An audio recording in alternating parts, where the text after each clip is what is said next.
Assalamu alaikum wa rahmatullahi wa barakatuh. Be honest for a moment. Do you ever feel like fears or worry is quietly controlling your life?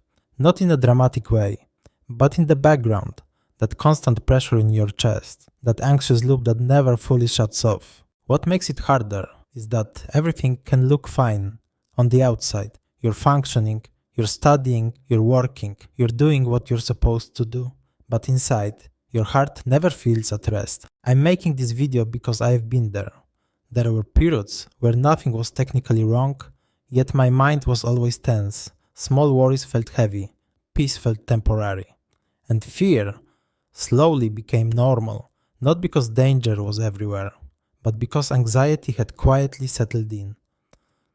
That's when I started asking a deeper question. What does constant fear actually do to the heart? Not just psychologically, but spiritually. And more importantly, how do we deal with it without suppressing it, denying it, or letting it control us? You're not alone.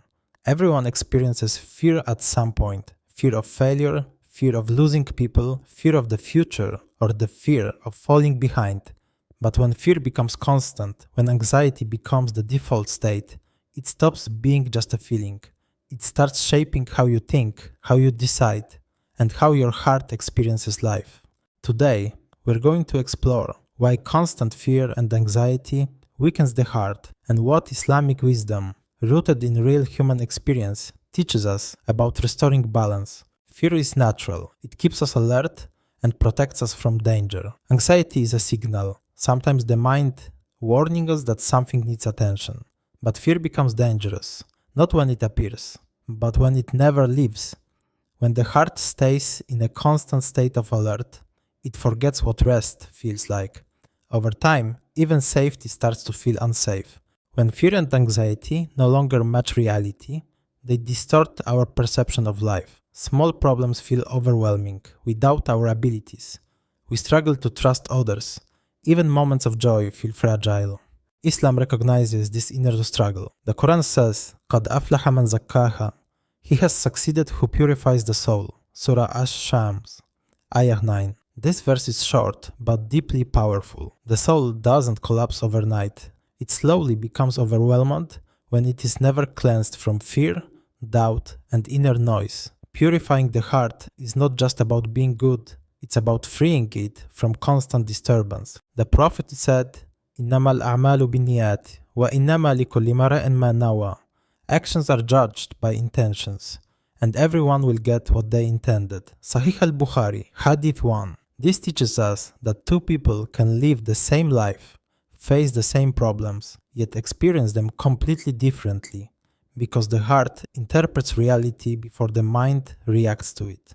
In Islam, the heart, the qalb, is more than a physical organ. It is the center of intention, emotion, and spiritual health. Al-Ghazali explained that fear without hope destroys the heart. Too much fear paralyzes us. Too little fear makes us careless. Constant fear works quietly. First, it makes you hesitate. Then it makes you delay. Eventually, it convinces you not to act at all. The Quran says, وَلَا تَهِنُوا وَلَا تَحْزَنُوا وَأَنْتُمُ الْأَعْلَوْنَ إِن كُنْتُم مُؤْمِنِينَ. So do not weaken and do not grieve, and you will be superior if you are believers. Surah Aal-Imran, Ayah 139.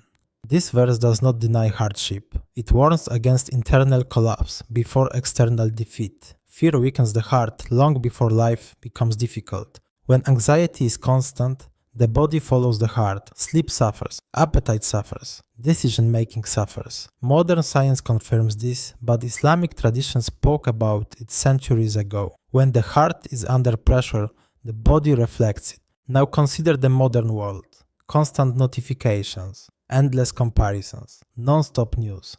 We are always reacting. The heart was never meant to carry this much noise. Psychology calls this rumination, the endless replay of anxious thoughts.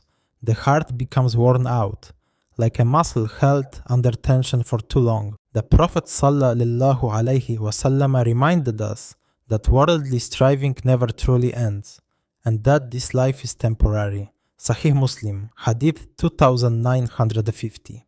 This does not mean abandoning responsibility. It means not letting outcomes own your heart.